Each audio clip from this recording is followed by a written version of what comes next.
All we've got to do now is to start pumping.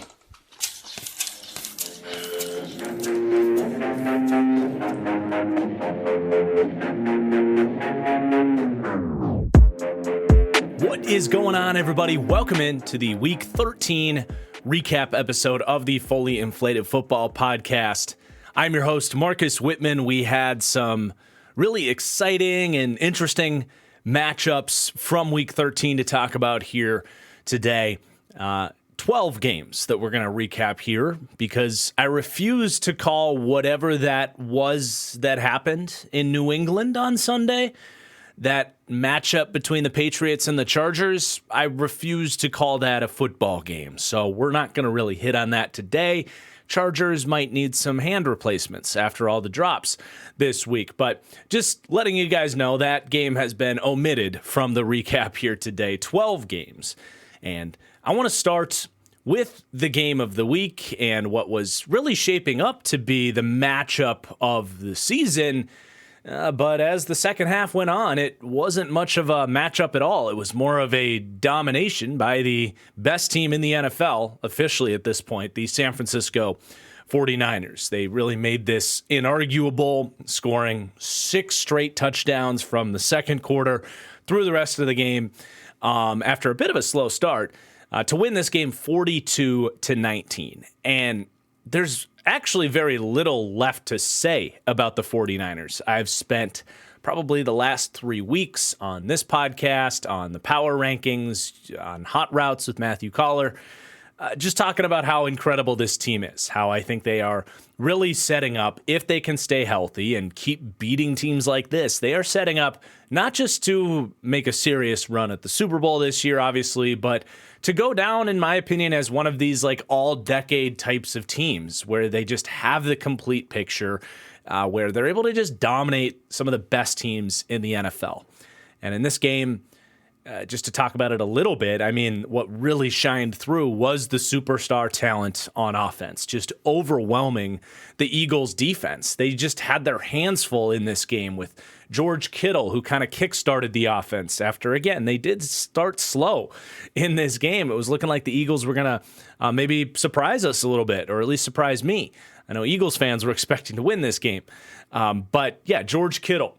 And his explosiveness from the tight end position, some of the blocking as well that George Kittle did to spring open some of these other playmakers that we're going to talk about. I mean, he was sensational in this game. Deebo Samuel, we sleep on the fact that he was hurt for 3 weeks during that 3-game losing streak. He's so important to what they do because of his run after catch ability. He is I would say, the best run after catch player on this team. And you know, up there with the best run after catch players in the National Football League, if not the best. In fact, I would probably pick him to be the best player where you just throw him a slant, throw him a 10-yard cross, throw him a bubble screen. He is consistently making the first man miss. And then he's got this speed to pull away. And he did that in this game for a huge touchdown. Of course, Christian McCaffrey bringing the whole package to the table, not just in the run game where he continues to be almost like underrated, I would say, especially by me, underrated. Like, I don't talk enough about how good he's been as a runner. I would say especially since he got to San Francisco, just the kind of savviness and shiftiness between the tackles. And he's just got such great core strength. And even if he's not listed at 220 pounds, he does pack a punch and can fight through arm tackles at least and has some solid power. So, like, he was really good on the ground in this game, following superstar left tackle Trent Williams a lot of the time, who, by the way, was not playing in that 3-game losing streak. But the big play, I can't remember if I don't think he ended up scoring on it, but Christian McCaffrey working a linebacker from It was a really good play design, and that's, you know, Kyle Shanahan's on top of all this, of course. Like, this team has everything, right? But they do a really good job just recognizing single high, and all they're trying to do is when they see single high, they're just trying to clear out, whether it's cover 3 or cover 1, they're just trying to clear out that single side cornerback.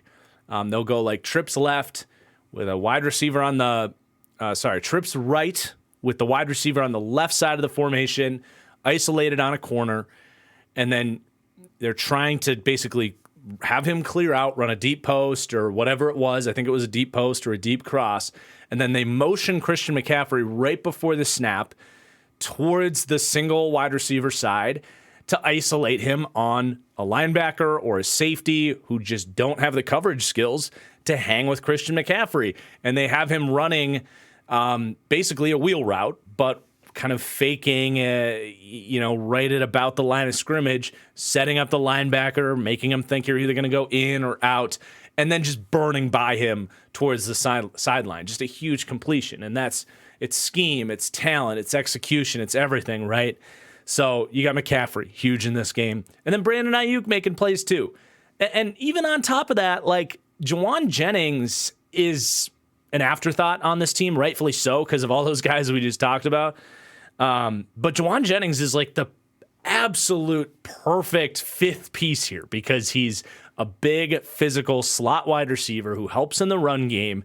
And he, going back to his time at Tennessee, was like rarely gifted after the catch. Just really shifty, really strong lower half, a tough guy to get down, especially if you're a slot corner who can be undersized a lot of times. So Jauan Jennings in the second half of this game kept showing up, and he's a really nice outlet for Brock Purdy. When he gets in a pinch, he can throw it 8 yards to Jauan Jennings, and that 8 yards can turn into 15 or 20 yards. This team just has everything, not to mention what the defense was able to do in this game. I'm so overwhelmingly impressed by the all-around construction and operation of the San Francisco 49ers.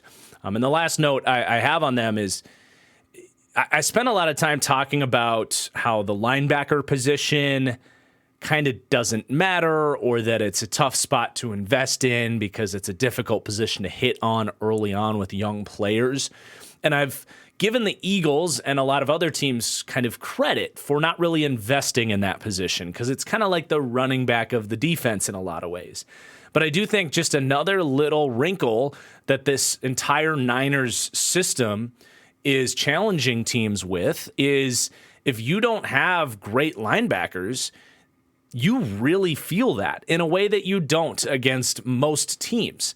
Because we already described how they'll use Christian McCaffrey to get them isolated on linebackers. I think it was Nicholas Moreau that ended up getting just completely toasted by McCaffrey on that route. But they'll also do it with Debo. You've got Kittle, who you end up having to match up on linebackers a lot. Jauan Jennings, like all these guys and where they're good, how they're good, forcing missed tackles, like they really attack everything about the linebacker position. They make you come downfield against the run, against Christian McCaffrey. They make you tackle all these guys. You got to be good tacklers and good coverage players. And the Eagles don't have good linebackers, right? It's Nicholas Moreau. It's I don't even think Cunningham was available for them in this game. It was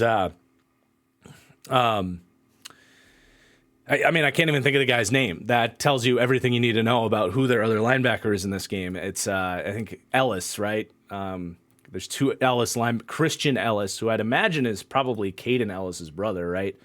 I can't confirm that, but I would only imagine. But he wasn't good in this game. They just picked up Darius Leonard. We'll see what that means for that defense. I imagine that's a small upgrade from like Ellis and Moreau, but small upgrade, honestly. I haven't watched Colts games this year. I just don't expect much from Darius Leonard. I'll say that, Eagles fans. But it is just another spot where the 49ers are kind of finding a market deficiency a little bit, like really exploiting the lack of great linebackers in the NFL. And in this particular matchup, I mean, the Eagles have systematically ignored that position more than probably anybody in the league. And I think they are smart to do that. But it's unfortunate that they have to get through this Niners team. And everybody has to get through this Niners team. And without good linebackers, it's incredibly challenging. So that really showed up in this game, in my opinion. As for the Eagles side of things, for me, this was much more about the Eagles defense revealing itself and revealing some of their flaws. I just talked about the linebackers. That is an issue in this matchup. But this defensive line has not been all that they were cracked up to be. And I go back to this summer. And I know people get tired of me like taking victory laps and stuff, but I got slammed on Twitter. It was still Twitter at the time. It wasn't X. But I think it was PFF was posting, I think it was like it might have been, well, I think it was just a picture of the Eagles, and it said the best two lines in the NFL. And I didn't disagree with the offensive line, but I had some pushback on this idea that the Eagles' defensive line was the best in the NFL. I think they're incredibly deep. They're a good defensive line. There's no doubt about that. But I said, I think the Cowboys in their own division have a better defensive line than the Eagles. And a lot of people gave me pushback on that. Well, you watch them this season, it's not even close. And there's the Micah Parsons factor, but also just I think the Eagles have a bunch of number twos. They don't really have a number one. And a big difference there is the lack of ability to kind of dominate a game, to take over, to consistently win your one-on-ones. Who's doing that for the Philadelphia Eagles? Hassan Reddick makes splash plays, but he's not someone that I consistently depend on to win a one-on-one matchup. Jalen Carter has not completely fallen off. He's still a good player, but I talked about that first 6 weeks where he burst onto the scene and was obviously a very hyped-up prospect. But you look at the offensive lines they faced in the first 6 weeks of the season, it was some of the worst O-lines in the league. Since he's playing real offensive lines, he's getting 2 or 3 pressures a game, maybe a sack sneaks in there, but he has not been a real difference maker for the Eagles in the last month. Fletcher Cox was probably the best defensive lineman for them in this game, but he is definitely over the hill. He's not a 1. Sweat is a solid player, but he's a 2. This is a defensive line that you can handle. Nolan Smith is nowhere to be found yet. Hopefully he can be someday.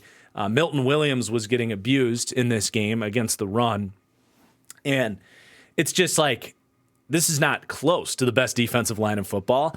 And Brock Purdy was just kind of, for the most part, sitting back there picking them apart. I think the Eagles had 14 pressures in this game. That's just not going to cut it. And that's against a Niners offensive line that, other than Trent Williams, they're very beatable. Coming into this game, they were like 29th in the league in pass block rate or something like that. So that's an issue, right? They're just not dominating up front like they were last year.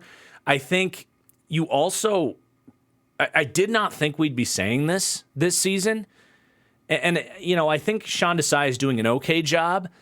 But I think we really slept on a lot of the stuff Jonathan Gannon did for this defense, not to mention they had Vic Fangio in the building. So I think schematically speaking, they're not what they were last year.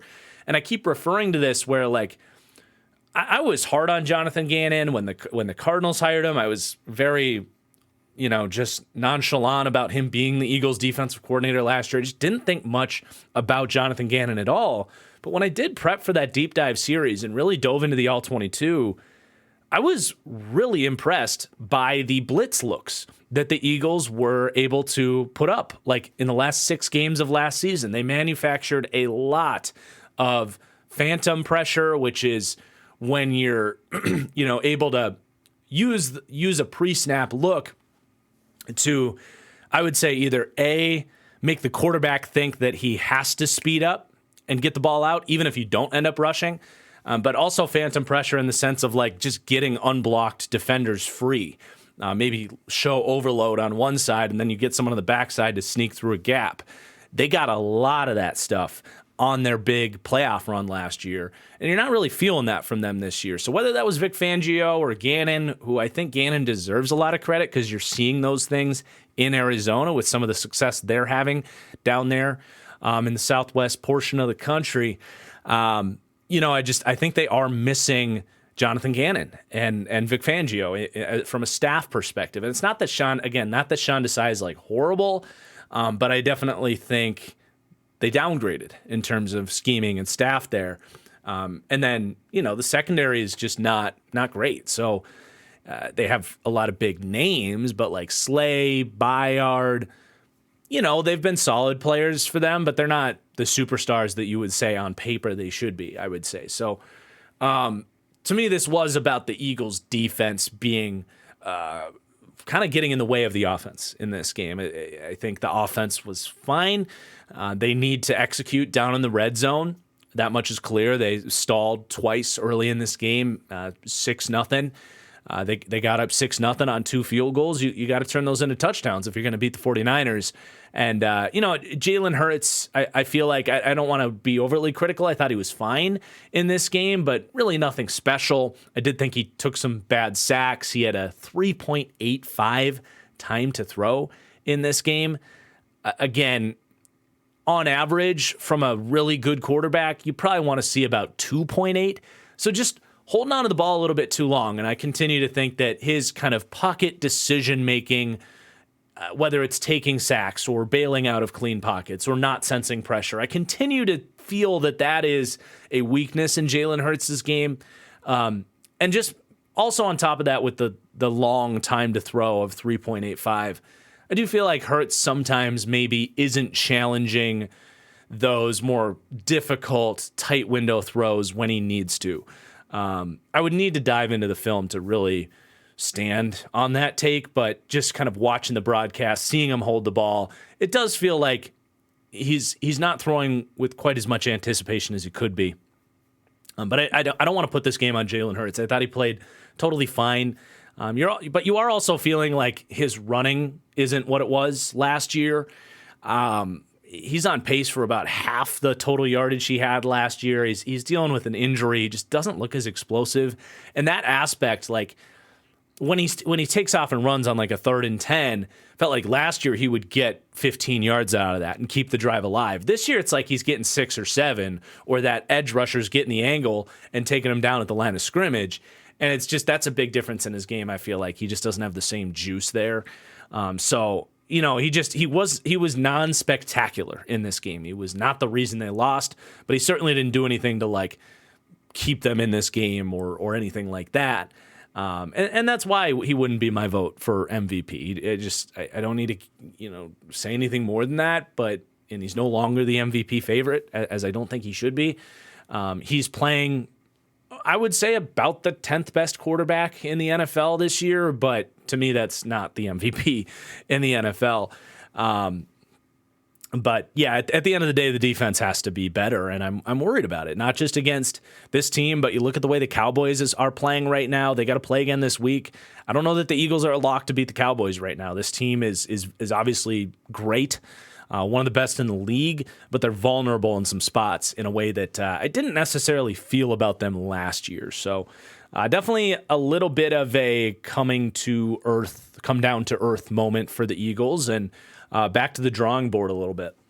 But fun game to watch, man. Just superstar players left and right making plays. And that includes, A.J. Brown, Devonta Smith, still doing some really fun stuff for the Philadelphia Eagles. Let's move on and talk about Denver at Houston. And this was a really fun game, especially in the second half here. Houston was kind of in control for the first half, and then Denver woke up a little bit. But two kind of AFC wildcard caliber teams going at it in this one. I want to start with the Texans side of things. They obviously win this game. And with the Trevor Lawrence injury looming, it's not impossible to think that this win for the Texans opens the door for them to maybe win the division. I don't know. We'll get to Jacksonville later, but if nothing else, Houston certainly feels like one of the 7 best teams in the AFC. Like, there's no doubt. They are very, at least solid on both sides of the ball, and it's been the offense for the last month. It's been C.J. Stroud just taking the league by storm with his explosive plays. Tank Dell, who gets hurt in this game, really big bummer there, but it has been the offense lately. This week felt much more like the defense carrying, I don't want to say carrying the team, but doing, holding up their end of the bargain to help this team win the game. And I think because Stroud and Tank Dell and Nico Collins have stolen all the headlines in Houston, we forget that this team has spent 2 top 3 picks on premium defensive players. We forget that they brought in DeMeco Ryans as a defensive head coach who, honestly, I would say is a potentially elite defensive mind. I think he's shown that he can be an elite defensive mind, and if he fulfills that in Houston, I wouldn't be surprised. We forget that this team has a lot of defensive elements about them, and in this game, I do think the defense stole the show, and it was really D'Amico Ryans scheming up some pressures, mixing things up in the coverage on the back end, and these two young superstars kind of budding before our eyes here. Will Anderson was all over Russell Wilson in this game, and Derek Stingley, who got his 4th interception in as many weeks, and is quickly like reminding us, oh yeah, he was the 3rd overall pick. People like myself and many other draft analysts thought he was a better cornerback prospect than Sauce Gardner. Now, we all take that back. The Texans would take Sauce over him in a heartbeat, but that doesn't mean you just forget about Derek Stingley, right? Like, he, in his own right, is an exceptional football player that I think is very much coming into his own. And those two guys changed the script on this game. Not just Will Anderson's pressures, but his impact in the run game. And this was the second week that Houston's opponent, for some reason, felt like leaving Will Anderson unblocked was an acceptable option. And I have paused there for a second before I said that because, leaving and reading a defensive end, whether it's on a read option or whether it's on a play action boot or sometimes on like inside zone, you just want to leave that backside end unblocked and just run away from him and expect that he won't be able to make the play. There are situations where that can create numbers advantages and confusion and work for you. But really bad use of pro scouting and execution to understand the strengths of the players that you're going against by the Broncos and the Jags the week before. Will Anderson is not the player you want to do that to. You don't leave him unblocked. From a physical standpoint, he is remarkably quick and accelerates super well. He's bizarrely fluid for a defensive lineman, for an edge rusher. I mean, watch his drills, his position drills where he's, moving in space and covering at the combine. Like, he was moving better than all the linebackers in Indianapolis. It's just, he's not the guy you leave unblocked. Not to mention, he's smart. He's played for a Nick Saban defense. The dude played freaking 4-eye, basically defensive tackle a lot of the times, or at least, like a 3-4 end or a 3-3 end for Alabama. He gets it. He gets how to splash into the backfield and find the ball. He's one of the last players in the league that you want to leave unblocked. And Denver kept doing it. So, he was getting unblocked pressures on play-action boots and blowing stuff up in the backfield. And he's just making a big presence there. So any kind of team that wants to run bootlegs or read options, stop doing it to Will Anderson's side, man. Just block the guy. But beyond that, he gets a batted pass.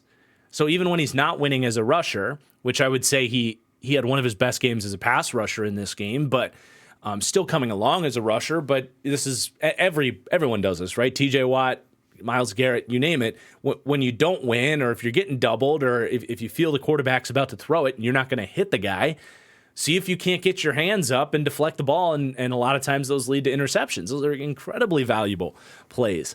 In fact, a lot of analytics would say those are just as valuable as sacks. And he does. He jumps up, deflects it, and it goes right to Derek Stingley, who converts on the interception. So Will Anderson was awesome in this game. And then Derek Stingley himself had 2 interceptions. Obviously, that first one was lucky. That's just how interceptions work. A lot of them are luck. But he had a second one that was very Stingley-esque. He baited, a really fun play. He baited Russell Wilson from an inverted cover 2. So that goes back to what I was talking about with D'Amico Ryans, kind of mixing up the coverages, trying to confuse a veteran quarterback. They run an inverted cover 2, which means Derek Stingley from an outside cornerback position is actually going to drop back into a deep half zone like a lot of safeties would in cover 2. But it's a great way to get. Sometimes the quarterback will think it's a zero blitz or some kind of weird coverage where there's nobody over the deep part of the field, and Russ launches it over the middle of the field, but Stingley bailing, and you need rare athleticism to make this play. You need speed and range to get there, and then he just kind of a leaping interception to take it away from the seam ball, and game-changing play. The Broncos had all the momentum at this point in the game. The offense had stalled, and if Stingley is a half step late, or if the Broncos in a different situation go and score on that drive, the Broncos probably win this game. So just monster days from those two young superstars just kind of budding before our eyes. And then, Stroud was good again on the other side. I wouldn't say this was his best game, but certainly good again. Made a lot of throws. This is a big Nico Collins week, who just, I think, has established himself as a true X wide receiver. Nico Collins, Mike Williams, kind of the same player right now, right? Tank Dell, though, gets hurt in this game, and I think it was a broken ankle. And I'm not a doctor, but my understanding is that broken bones are what you should be least worried about in terms of recovery and getting back to speed. Kind of a fluky play that he got hurt on where he was like blocking down in the trenches, which, look, man, I would not be doing that with Tank Dell, who's 165 pounds. I'm not saying he's injury prone, but, let's keep the guy in space. So hopefully he makes a full recovery and they can resume the dominance that they've had this year, really dominance.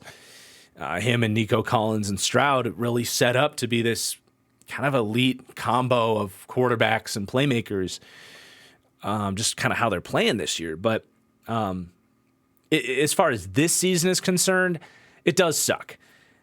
And it's just this whole year has turned into a war of attrition, and especially in the AFC. I mean, you go down the board, who hasn't had a significant injury this year? Even the Chiefs have lost Nick Bolton, and that's about it. The Chiefs have probably been the healthiest team, and that's why I started with them. But the Dolphins have had injuries. They just lost Jalen Phillips. They had to play the first half of the year without Jalen Ramsey. Obviously, what we're seeing with the Bills' defense, the Bengals losing Joe Burrow, all these teams are dealing with injuries. The Ravens just lost Mark Andrews, had a bunch of injuries early in the year. The AFC is this huge war of attrition. And the Texans have kind of thrown their name in the hat as they've risen, and the AFC has kind of fallen because of injuries. Texans have been pretty healthy this year, but losing Tank Dell is definitely a buzzkill in terms of, can they actually make noise in the playoffs? I do think, especially after he got hurt, Noah Brown was unable to convert on a couple catches. They also didn't have Dalton Schultz in this game, I don't think. So, the injuries are starting to stack up for the Texans offense. And I do think they're a little bit, they're just not quite there yet in terms of can they go on a playoff run? But they are a playoff caliber team, and this is a huge win. And they just continue to impress. As for Denver, I thought they played tough. A slow start offensively hurt them. Russell Wilson ends up with a 3-interception game here. I thought he played a lot better than a lot of the box score watchers are going to see there. Obviously, one was a deflected interception. And I didn't think the one he threw to Derek Stingley was an egregious throw. It is a turnover-worthy decision for Russ, but I almost wish you could lump turnover-worthy plays into egregious turnover-worthy plays and you made a decision that resulted in a turnover, but it was more of just a great play by the defense.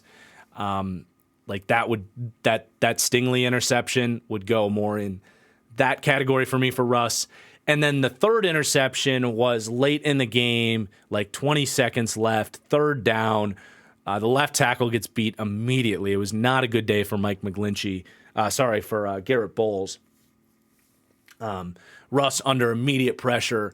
And I actually saw what he saw and why he threw the ball up. He saw his tight end with two closing defenders. Russ kind of laid it up in a good spot, but a great play by Jimmy Ward to just elevate and come down with the ball. Again, in the situation on third down, it wasn't a horrible look.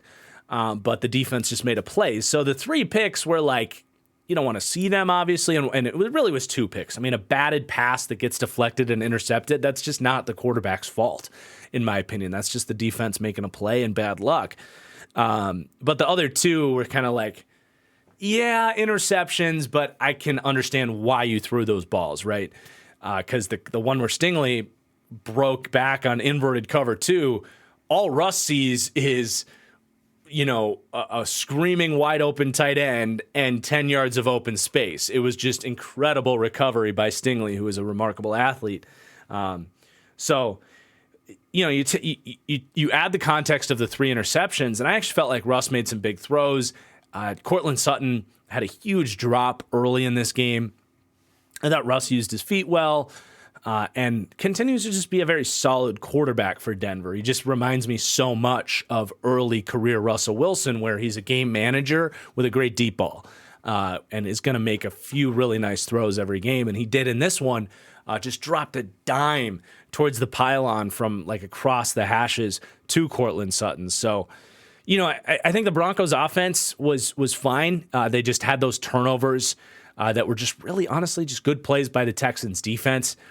And then the Broncos defense continues to play really tough. I think Vance Joseph is doing a good job despite how they started the season. I think he's doing a good job varying up the blitz looks and making sure they're getting pressure if they aren't winning with 4.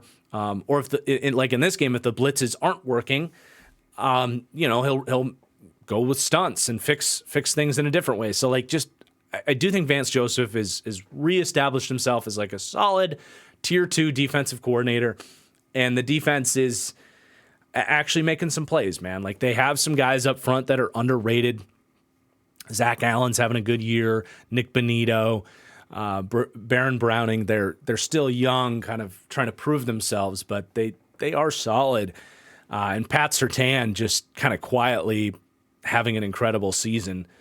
Did give up, will probably go down as a completion into his coverage. But it was kind of just a really good play design by Bobby Slowick, the offensive coordinator for Houston.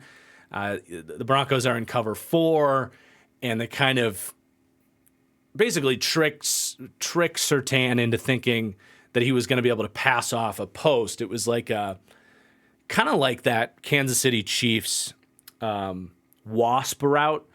It might have even been that, where it looks like a deep post, and then they break all the way back on a deep corner. So it's a very dramatic deep corner route. And Surtain thinks he can pass that off in cover 4 to the 2 safeties in the middle of the field. And then he kind of starts to lurk down for anything else that might come his way. But Slowick did a good job knowing he was going to get cover 4. He had routes coming from the opposite side of the field that occupied those deep safeties. So the deep safeties weren't ready for the deep corner, and Surtain left it alone. So, that's kind of how you have to beat Patrick Surtain, is to compromise their zone match rules. You're not beating this guy one-on-one. So, he's been a lockdown corner for Denver, and they're a good team, man. I don't walk away from this game feeling worse about Denver. It's just I'm impressed by the Texans' defense, really, was my main takeaway here in terms of learning things. But just a really fun game between a couple teams fighting for playoff positioning. Okay, next up we have Kansas City at the Green Bay Packers. Green Bay wins this game 27-19 in a big upset. Just kind of outpacing the Chiefs from the outset. They basically remained a touchdown ahead of Kansas City steadily throughout the game. And that, to me, is where you're most impressed by Jordan Love, who obviously is stealing the show. A couple of national showcase games. You got the Thanksgiving noon game against Detroit, Sunday Night Football against the Chiefs. He's got another one this week, Monday Night Football against the Giants. Ironically, I feel like that's going to be his worst performance because the Giants' defense is super underrated, but we're getting ahead of ourselves a little bit. But very quickly, Jordan Love has, I think, established himself as very clearly a NFL quarterback. I think we're getting very close to saying he's trending towards being a franchise quarterback for the Packers. If he's playing like this, he's a great plus quarterback. And he's making highlight throws. The accuracy now has been really good for about 3 or 4 weeks, which was a huge issue for him earlier in the year. And I think a large part of that is timing, reps, confidence. We'll see how that ages. It was an issue for him at Utah State, and sometimes his mechanics are a little wonky. We'll see how the accuracy continues to play. But that is something that like quarterbacks have fixed through reps, right? Josh Allen, Jalen Hurts, Lamar Jackson, these were genuinely inaccurate quarterbacks earlier in their career that figured stuff out. Who's to say Jordan Love can't do that? But yeah, I mean, the plays out of structure and the kind of off-platform throws, those have been completely on display. But I mentioned how the Packers just kind of outpacing the Chiefs in this game. And that's the second week now in big spots, like in the Lions game and the Chiefs game, where just when you think, like, okay, Jordan Love is, he's making some plays. He looks all right. He looks like he's showing flashes. Like, I think this is the difference between flashes and just being a really good quarterback. You still have found yourselves in these like 3rd and 8 situations where the Chiefs just scored, the Packers are backed up in their own territory, and it's a big 3rd and 8. And you're like, all right, this is the play where Love is going to, maybe take a bad sack or force a bad read or miss a throw.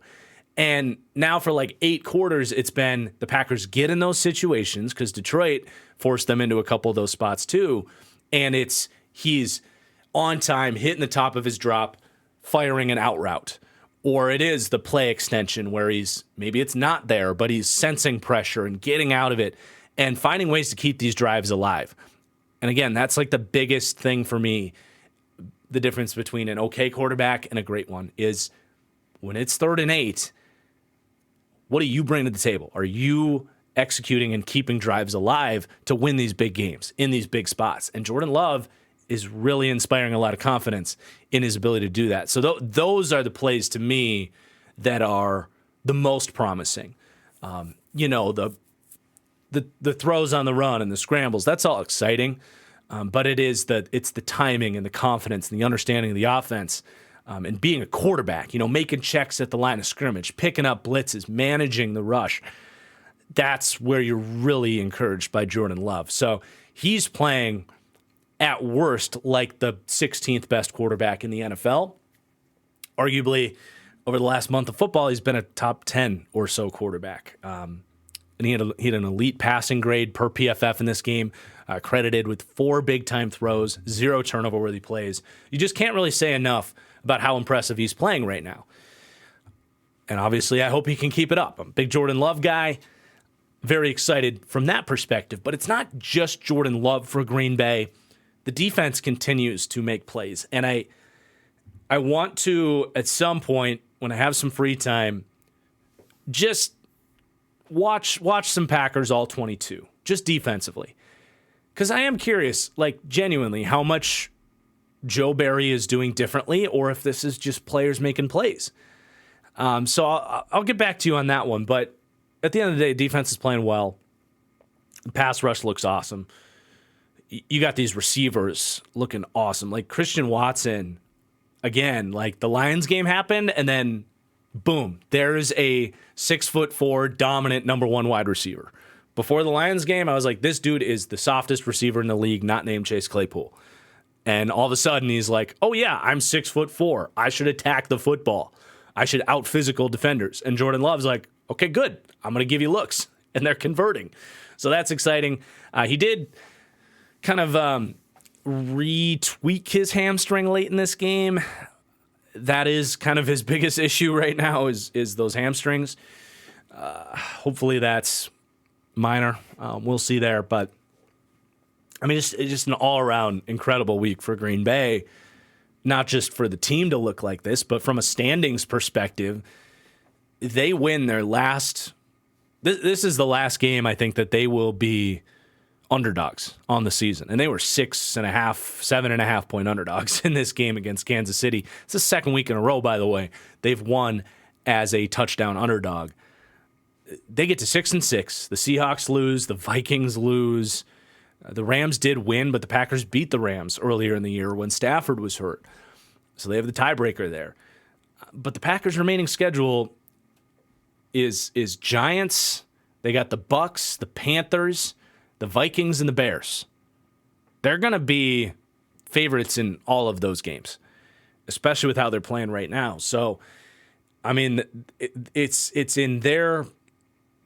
They're really in control of their own destiny at this point, just to make the playoffs. And I mean, this is a team that just beat Detroit handedly and beat the Chiefs. Like, why couldn't this team win a playoff game? And I'm not expecting them to do that. But if you look back at kind of what the expectations were for this season, where it's like, this is kind of an evaluation season. And when I had them at 9-8 in my preseason predictions, stealing a wild card, I got a lot of hate for it because people are like, this team has no chance of that.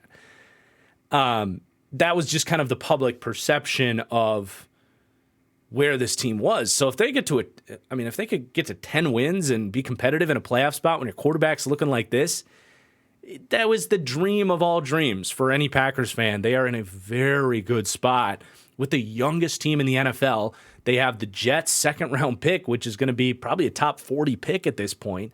Obviously, it's not the first-round pick that they were hoping they were getting from Rodgers, but it's not far off of that. They are sitting pretty, man. And by the way, Jair Alexander and Eric Stokes were not playing in this game against the Chiefs. They're hoping to get those guys back. So, yeah, it's just rainbows and butterflies for Green Bay right now. It's crazy where they've come from where they were like a month ago. As for the Chiefs, kind of the opposite. Just a super frustrating day. Nothing seems to be working offensively other than the run game. I mean, Pacheco still looks awesome. They've got the good offensive line, but you know that's not who they want to be. They have Patrick Mahomes. They want to be a passing team, and they're pressing to be that. And I can't blame them for it. But, man, this is turning into like a run-the-ball, play-defense type of team with Patrick Mahomes. And they're in this kind of identity crisis right now there. But the wide receiver situation is a problem for them. It's as much of a problem as, you know, the way I keep picturing it in my mind is like quarterbacks that could lay a stinker. Like, let's say Geno Smith for the Seahawks. I think the Chiefs wide receivers have turned into like a Geno Smith-sized problem where one week it might not be an issue where they're catching the ball and they're scheming guys open and Patrick Mahomes is playing great. But the next week, they might be dropping balls. You might have an interception like they had in this game where Sky Moore just stops running his route and you get a game-changing interception. To me, that's very similar to having a mid-grade quarterback that is just very week to week, for example. Like that to me is where the Chiefs are at. They're kind of week to week offensively. And any given week, they can lose to a lot of teams in the NFL. I don't want to say everybody because they still have Mahomes. They still have a great defense that's set to get Bolton back, by the way, soon. One of the best linebackers in the league. But yeah, they're just kind of living drive to drive, quarter to quarter, fighting and clawing. They're doing a pretty good job of it. Like, the defense is great. It's not like this is a bad football team. They're very much in the Super Bowl picture, and I wouldn't be surprised if they go on a run here, but it does not feel like at this point in time this wide receiver problem is going to go anywhere. And, I mean, this is going to be one of the biggest needs for any team this offseason is Kansas City finding themselves something that can not just provide more consistency there, but they need explosiveness, right? They are not getting chunk plays. I think I heard Patrick Mahomes only has like 2 deep passes completed in like the last 2 years. And I'm assuming that means like 35, 40 yards plus, not like 20 yards, which are typically graded as like deep passes. But you feel that. Like, this is not the old Chiefs team where they are able to just get these big chunk plays. They're missing that. And it increases their margin for error or decreases their margin for error. I always screw that up, but they're a low margin for error finesse team. They're capable of winning like that, but it's just riding a very thin line trying to play like that. So just a frustrating day. They can't find answers in the passing game right now. Not necessarily worried about them, but it just their ceiling is less than they'd like it to be. All right, Cleveland at the LA Rams. This game ended up 36-19 Rams. So if you just look at the score, you'd say, wow, the Rams killed the Browns. That's really not what happened. This game was 20-19 with 5.5 minutes to go, and the Browns missed a PAT to go down 20-19, and then everything goes to shit. So, yeah, I mean, just like you had a safety in there, you had a bad Joe Flacco interception late, but before 5.5 minutes in this game, it was a good football game, really. And for the Rams, this was a very I don't want to say predictable, because I think I'm impressed by them winning this game, but like this was sort of the vintage or expected Rams script, where offensively it's Stafford throwing zingers, playing really well. Puka Nacua is so good, dude. Like, he's just so good, doing everything in this game. He had a catch over the middle of the field, like 20-ish yards down the field, and kind of a deep bender, like in between like three defenders. Needle of a throw from Stafford in stride, and Puka just shows the speed, man. Like, this guy didn't run the best 40. You don't expect him to be super fast, but he has game speed, dude. It is just different. It's like very similar to what I've said about like Deebo Samuel or A.J. Brown, or what I felt about Treylon Burks, who ran like a 4.55. Puka's got that same thing where whatever it is about putting the pads on, it might slow some other people down. He speeds up with the pads on. I don't know what it is, but you know, he catches that ball in stride and just burns the Browns secondary. He had another jet sweep later in the game where he just wins an angle and shows the real speed. But he also had an incredible acrobatic catch towards the sideline earlier in this game. Also, the broadcast did a great job highlighting him blocking and opening up a lane for like a 20-yard cutback by Kyren Williams. He's seriously like better than Cooper Kupp this year. And it's crazy to say because Cooper Kupp's like a year removed from the Triple Crown and all that. But that's a compliment to Puka Nacua and where the Rams are at offensively. You got a quarterback playing great. You have an offensive line that's actually playing really well. I tweeted out a clip of what's his name? Oh my gosh, this is going to drive me crazy. The right guard for the Rams that they got from the Steelers. I gotta just go to my Twitter and find his name because it's totally escaping me right now. Kevin Dotson was a great acquisition for the Rams. Just a brilliant move. I don't know why the Steelers gave him away for nothing. Never should have. But just backside blocking, clearing out two defenders for another big Kyren Williams run. So you add that into the mix with the rest of the line playing pretty well. They got an offensive line. They got a quarterback. They got excellent playmakers. Puka, Cooper Kupp, Higbee, Tutu Atwell made some plays in this game. Kyren Williams. This is legitimately one of, I would say, the 5 best offenses in the NFL. You look at 3 of their 6 losses came when Stafford was unavailable for them. You know, this is a legit playoff caliber football team. And then the defense was, like I kind of said, like kind of on script. It was Aaron Donald as their Batman. Underratedly, this is like the 3rd week in a row we've had to mention Kobe Turner, their day 3 rookie, who's another undersized D tackle. Liked his tape out of Wake Forest.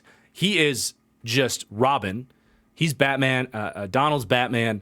Kobe Turner's Robin. He's got like 9 pressures and like 2.5 sacks or 3 sacks in the last 2 weeks.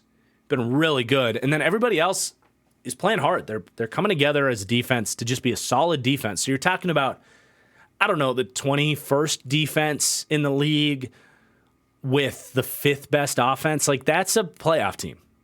100% a playoff team who, just like the Niners, hit a rut with injuries. But it's funny to think how, for all the things we said about the AFC, I think the NFC is way better than the AFC now. Now, of course, the quarterback injuries are a huge part of that, but I think the 3 best teams in the NFL right now are in the NFC. The Lions are a very good football team. And then, obviously, the NFC South is a joke. But your wild card teams are the Cowboys, who, again, are arguably the 3rd best team in the NFL. The Packers, who we just talked about, are, I think, the way they're playing right now, a very legit playoff caliber team. And the Rams, they're gonna hang with everybody for the most part. So the NFC playoffs are actually shaping up to be pretty good. Assuming the Rams and Packers get in, we could get some really fun games there, when just a couple weeks ago it was looking like the 6 and 7 seeds in the NFC were going to be a joke. Now the Rams still have to play the Ravens. They still have to play the Niners. They still got to get in. But this was kind of a statement game. Like, look, guys, like we won the Super Bowl just a year ago. We're not that team anymore, but we still have a lot to work with. And this Puka Nacua man, if C.J. Stroud wasn't happening, he'd be a runaway offensive rookie of the year. Like, he's having an offensive rookie of the year type of season as a 5th round pick or whatever. By the way, if Puka can manage 84 yards a game for the next 5 weeks, that's asking a lot, but how they feature him, it's not impossible. He needs about 420 yards. He can break the rookie receiving record. Now, it's technically he needs like 480 because the rookie record came in 1950 or whatever. And that was like 40 yards more than Jamar Chase had. So depending on how you view historical football, he needs something more like 90 yards a game to break that record. But Jamar Chase's record a couple years ago, was about 420 yards more than Puka has right now. Where Puka already has cleared 1,000 yards on the season. So he's just been so fun. Now, for the Browns, I actually feel better about them after watching this game than I did kind of just seeing the box score. Because obviously you see 36-19. I wasn't able to watch this game. I was at a 30th birthday party for a friend. I missed this game live, and I was like, wow, the Browns got killed. Watching this back, number one, the game was a lot closer than that. If they make that PAT to make it 20-20, both teams play this thing super differently, right? You're maybe playing for overtime, or the whole thing would have played out differently if they just make the PAT. But within the last 5 minutes, that completely changes how these teams approached and led to the chaos that ensued. But not only was the game closer than I thought it was, but Flacco actually looked solid to me. And that was I think they just picked him up like 2 weeks ago, so he's very new with the playbook. I don't know, like he was ripping the ball. He made a couple plays out of structure. He was getting to his second read a couple times. Now, it was far from perfect. Like, they clearly have got to figure out the right balance with him and what they want to call and what he's comfortable with. Like, it's just, you don't just come off the street and look like a starting quarterback. But I thought there was a lot to work there with Flacco.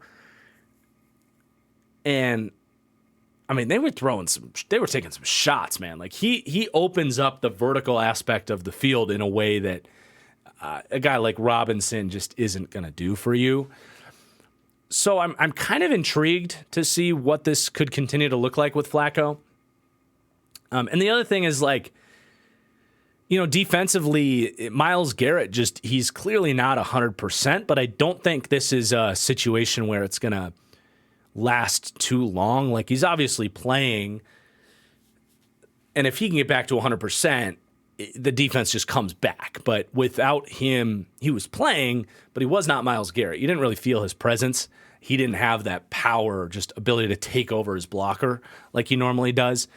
If that comes back, this Browns defense will be back. Like I think the Browns are still in a position where they could make the playoffs here.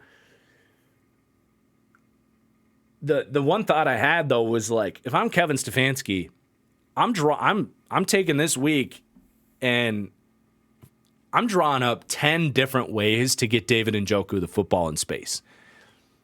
I feel like they could be tapping into that so much more. It's like an oil well of explosiveness available to them that they're just not doing enough with. Every time this guy gets the ball, he's making a guy miss and peeling away for an extra 8 yards. So let's, run some Y leak, like tight end screens, jet sweeps, whatever you got to do. Pick plays. I'm putting 10 plays in to the script to just get David Njoku basically as a function of the run game. He has been so explosive, but he's only getting, 5 or 6 targets? And a lot of them are like low percentage targets, like fades and, out routes while covered. He's not necessarily like an incredible receiver. I think he's fine. But, dude, we got to get the ball to David Njoku here, Cleveland. Like, come on. He's insanely explosive. I don't know if they'll do that or not, but I'm just saying. Yeah, we'll see where the Browns' season goes. I can't imagine the rest of their schedule is that easy, because they probably still have some of those AFC North battles in there. So they got coming up. Wow, their schedule actually is very easy. A lot of backup quarterbacks. They got Jacksonville this week. That's like the week to get them, because that might be the one game Trevor Lawrence misses this year. And Christian Kirk's out. You got Chicago next week. At Houston will be a fun game. Could have wild card implications there. Then you got the Jets week 17 and at Cincinnati week 18. So I'm not ready to write off the Browns in terms of like being a pretty good playoff team there. But you got to obviously get Garrett back healthy and get, I don't know if Ward, let me know in the comments of the podcast here if Ward is set to come back at corner, because Mike Ford and this Khalef Halesi were getting picked apart in the secondary for the Browns. Very clear weak links as opposed to Emerson and Greg Newsome out there. But it was an interesting game to watch. I mean, Flacco, it's just interesting. I don't need to dive into it, but with his history in the AFC North, has won a Super Bowl. It's just like you kind of start to think like he actually wasn't that bad. So yeah, a couple of good teams going at it there, Browns and Rams. Next up, we got Seahawks at the Dallas Cowboys. This was last Thursday night. And another interesting game, man. The Seahawks offense came out firing, really wanted it. Looked like they were going to steal one of these games, right? Because we looked at this 4-game stretch for Seattle, this critical 4-game stretch. They got the Niners twice, they got the Eagles and the Cowboys here. And going into that, we were like, Seattle's got to steal one. And it looked for a minute like they were going to put together a game plan that was going to steal one. And DK Metcalf taking over in the first half. Jackson Smith and Jigba the catch before half. Like, JSN is making some catches, man. I didn't think he had that in him. Watching his games at Ohio State, I didn't see him as this like big ball winner down the field. I didn't. I saw him as a slot guy, a really high floor player. But if he's doing all that stuff underneath, and then you can sprinkle in like creative ways to get him down the field, which they did in this. Like, it's not like he lined up and stacked a corner on the outside and like burned them to get open deep.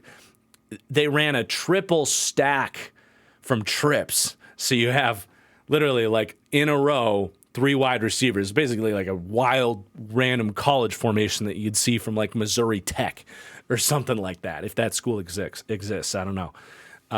If there's any Missouri Tech viewers of the channel, shout out you, I guess. But, they create a triple stack that lets him get a free release deep, and he's running just a deep, almost like wasp route, kind of like we talked about in the game earlier. But running a corner, created about a step of separation. Geno lays it out there, and he just really good concentration, tough catch. We didn't really see that too much at Ohio State. There was a lot of him, making catches over the middle of the field, outrunning, pursuing defenders and being tough and a good route runner from the slot. It wasn't really like go deep and win the ball. And that just kind of changes things for JSN. So, between him and DK and the way Geno played for about the first 2.5 quarters of this game, you're like, okay, Seattle. And then it just all crumbled.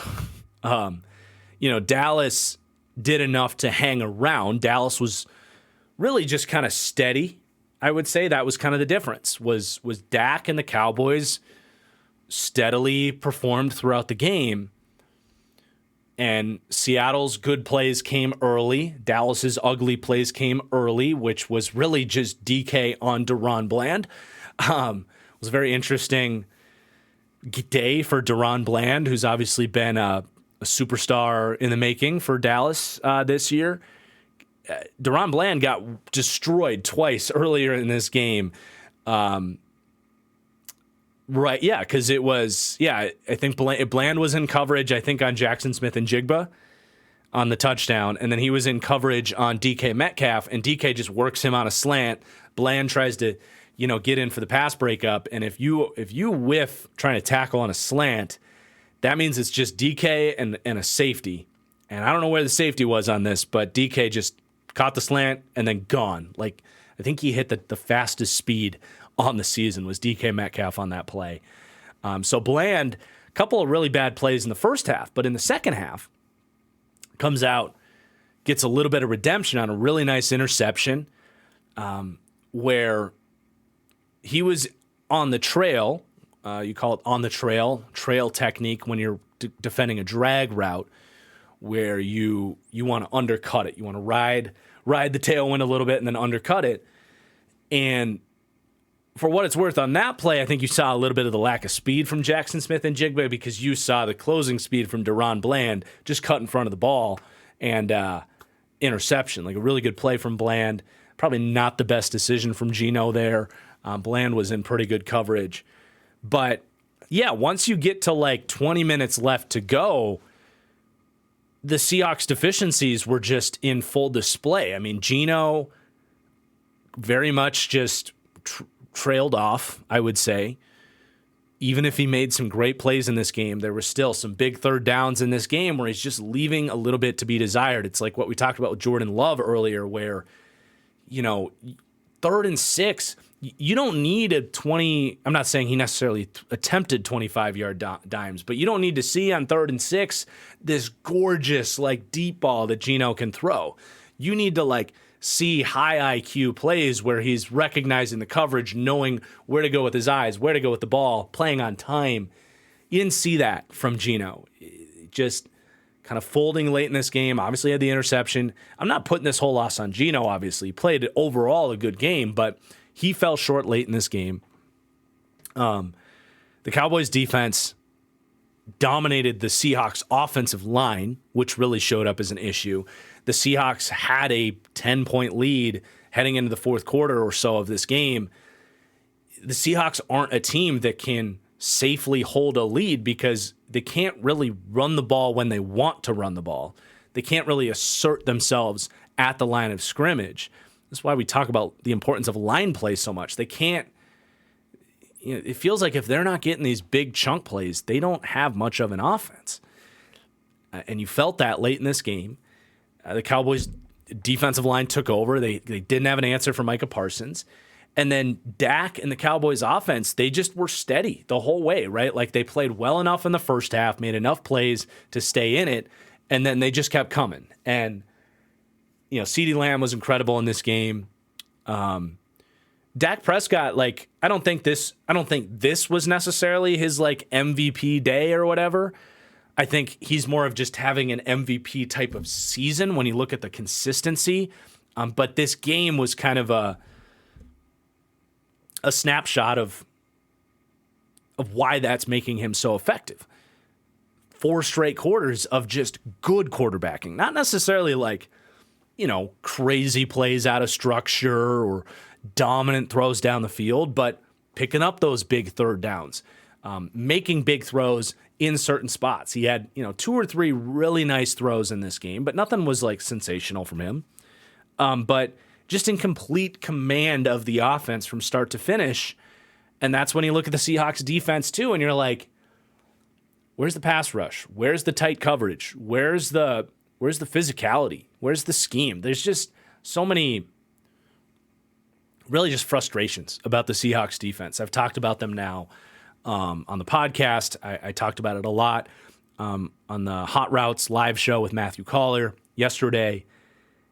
They need a change, schematically speaking, especially with the defense. They have no identity, man.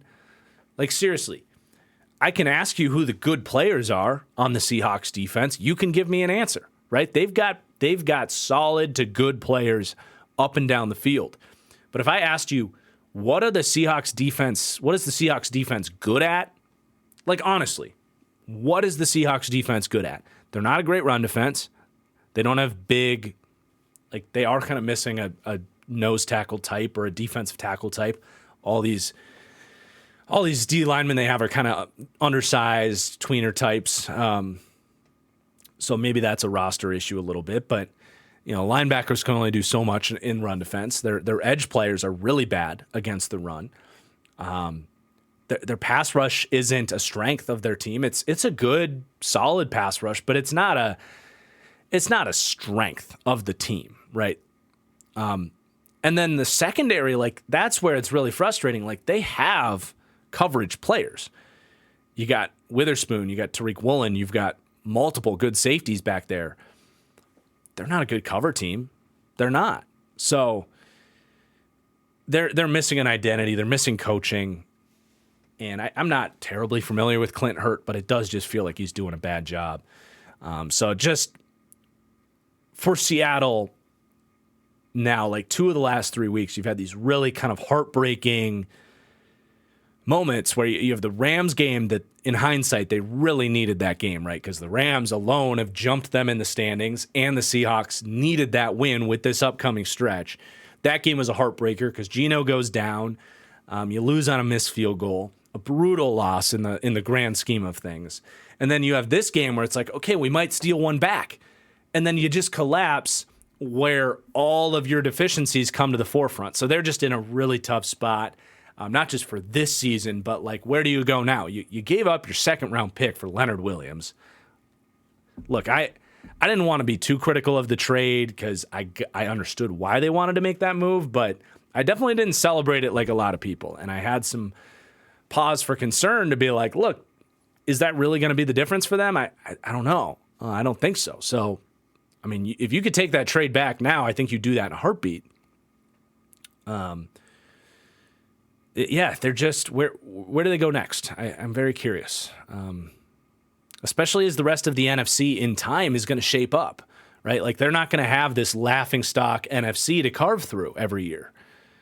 There's a lot of teams kind of on the up and up in the NFC, 2 of which just stole this wild card spot from you, right? The Rams and the Packers. So really, really frustrating day for Seattle and Dallas. This was this their most impressive win? Like, probably the best team that they've beat. And the nice thing is, I feel like the defensive plays they gave up were just explosive plays by great players that are tough to stop. But the down-to-down defense, I think, was pretty solid from Dallas. But now it's really like, here we go. Like Dak's cadence. Yeah, here we go. Let's see you beat all these teams. Okay, I'll stop. I know that was cringe, but the cadence is fun. They got to play Philly. They got to play Detroit. They're gonna have some challenges here. It's gonna be fun. And for Dak, like, I think he is my MVP vote right now. If I can't vote for Tyreek Hill, which it sounds like I just can't, I'm not allowed to pick a non-quarterback. Which to me, it's Tyreek Hill. I watch the Dolphins. That's the MVP. You take him off the team, the Dolphins are not the Dolphins. I know you can do that with a lot of quarterbacks, but anyway, if I can't vote for Tyreek Hill, I think Dak's my vote. He's been incredibly steady and just great, all around great. Numbers are incredible, but it's a big stretch here, right? Like, let's get this win against Philly this week. I think he played well in the last game against Philly, but he did have a shortcoming on the biggest play at the end of the game, like kind of a forced read that stalled their last drive, and that was kind of the difference in that game.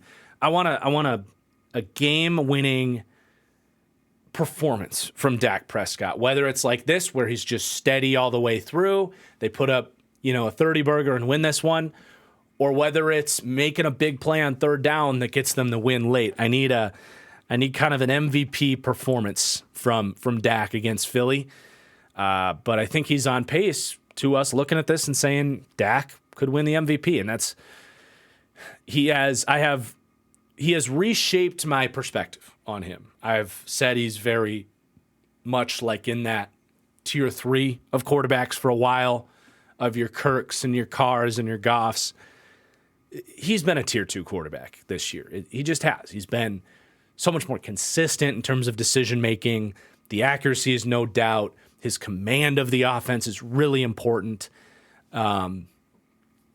Just the way he sets protections and knows where the blitz is coming from. He's been the highest IQ quarterback in the league this year, especially with Burrow and Rodgers not playing, is Dak. He's the best field general right now. So a tip of the cap to Dak. And would I say he's having, in a normal year, an MVP caliber season? Probably not, but in the context of this season where there's all these great defenses, sure, I think Dak could get the award. Matt Ryan won an MVP, and I think Dak and Matt Ryan are very comparable level quarterbacks at their best. All right, we're doing good, on pace for my heart out at 1 o'clock here. We've got, that was kind of the last remaining really interesting game. So these next ones might go a little bit faster, but we'll see. So we got Detroit at New Orleans. The Lions win this game 33-28, which was actually kind of unsatisfying based on how they started this game. They were off to a historically fast start. They were up 21-0 after 5 minutes. It was like a Madden game that gets out of control. Just complete dominance. And, that's where Detroit did impress me in this game, was how often the kneecap biters show up. It's not just a bit, right? We've talked about some of the blocks, like Jamison Williams had that block that sprung the touchdown. You had the Craig Reynolds block that sprung a huge play in the Bucks game. Those are kneecap biting plays, right? The toughness, the mental fortitude type of stuff. That alone shows up in their record and their ability to be this high floor, good football team. And yet again, coming into this game, you would assume the Lions, who were coming off a long week after really getting embarrassed by the Packers on their day, right? Thanksgiving is the Lions' day, and this is supposed to be their season. And you have the guys, you're still going to win the division, but those guys, Green Bay, you get destroyed by them. They had to sit on that for 10 days, and theoretically, with who Detroit is and what Dan Campbell preaches, that should have inspired and lit a fire under this team, to the point that that's why I bet on Detroit this week. I felt like they would come out really pissed, really aggressive, really focused, and that's exactly what happened. And I do think that is a trait of this team. For all the crap I talked about their draft and some of the negative things I've said about Detroit, that right there is a very unique asset that Detroit has, and they weaponize it, and they did in this game. Now, as the game goes on, some of the weaknesses that I've talked about with this team in terms of the lack of pass rush and cornerbacks, it started to show up and kind of invited the Saints back into the game. But, that was really a statement opening by Detroit. in all phases, right? They were making defensive plays. The pass rush was getting after it. They were running the ball. They had some really nice completions. They had a game plan. Everything was coming together. But yeah, then the Saints kind of come marching in. It was one of these games where I actually had to rewind it, watching it live, because they get up 21-0, and I started doing dishes. I had it on my phone, and I was, kind of missing a couple plays here and there. And then I look over, and it's like, oh, wow, the Saints, I think they made it 21-14 like relatively quickly. And I was like, crap, I got to go back and see what the hell happened here. And it was, we'll talk about the Saints in a minute. I want to wrap up on Detroit first. But obviously, you seal the deal. You make enough plays late in this game that kind of bounce back and had the resiliency to win this one. Sam Laporta was a big part of that. For all the stuff I've said about their draft, like Sam Laporta is incredible. Like, to their credit, like the dude, this I think was the best game and the biggest moments that he's had. And I mean, just what else is there to say? But he's making tough catches. He's been a weapon for them. He's a mismatch problem. And we got on the mailbag like 2 weeks ago. Someone was asking, like, what are the tight end, or what are the college position U's that everyone likes to debate? Well, the biggest position university is Iowa in tight ends. It's wild. I mean, you got Kittle, Hawkinson, Laporta. That right there might be 3 top 10 tight ends right now. I mean, Laporta's really playing that well. George Fant too, or Noah Fant too, is from Iowa. But yeah, I mean, I really don't feel like I just kind of divulged a little bit of a mini rant about Detroit on the Hot Routes show yesterday with Matthew. So if you want to hear me criticize some of the downsides to Detroit, you can go watch that show. But I think it's around like the 50-minute mark when we get into that. But at the end of the day, they win this game. They go into New Orleans. They cover the spread. Really, like, great start to this game. At the end of the day, Detroit's gonna be fine. They're gonna win the division. I think you would hope they win a playoff game, but they will have taken, I would say, not the next step, but they've taken a next step, right? Last year, they got to 9 wins. They knocked the Packers out of the playoffs. That was fun, but it's like, okay, now they got to become a playoff team. And some of the people were having Super Bowl expectations on this team because of the state of the NFC. Well, maybe it's just those expectations were unfair, and the next step for Detroit is get to the playoffs, maybe win a playoff game, and then maybe 2024 they can get those Super Bowl expectations really. But I will say, like, that they had an opportunity, and this is all I'll say, the first round picks, 6th overall pick and the 18th pick, those were huge opportunities to help them take that next step. And a running back and a linebacker were not going to be, especially the linebacker pick at this point. It just, those were assets that could have been used more efficiently. I'll just say that. But Lions are going to be just fine this year. Don't think they're a Super Bowl team. I really don't. As for the Saints, I have really run out of energy for the Saints. It's been the same thing every week. I've been very hard on Derek Carr. I actually thought Derek Carr was fine in this game, but we know who Derek Carr is. They actually were scoring in the red zone in this game. Surprise, surprise. Maybe he can dig himself statistically out of the he is literally the worst red zone quarterback like ever. Some good conversions down in the red zone might get him a little bit closer to Matt Ryan for second worst, but it's just like, what's left to say about the Saints? They're entering that sort of like Patriots Jets territory where I'm like, give me something else to talk about. I don't have much on the Saints here when the highlights from your game are Derek Carr, Taysom Hill, Alvin Kamara, and Jimmy Graham. I can't get excited, man. I will say some of the young players here, A.T. Perry making some plays. He looks like an option in the receiving game for them for the future. Chris Olave is insane. Brian Brzee had a really fun pass rush in this game. Unfortunately, it was the only pressure he had all day, but first-round pick, Brian Brzee, destroys, I think, Cordy Soristal on a spin move inside. Beautiful. Got a pressure on Jared Goff, forced a field goal in a big spot in this game. So I'm trying, man. I'm trying to come up with some form of optimism for the Saints. They have a couple interesting young pieces, but, dude, this is such a frustrating future outlook for the Saints because I want them to blow this thing up. But realistically, they probably won't do that. They probably don't want to do that. And they have so many bad contracts that they can't even really get out of.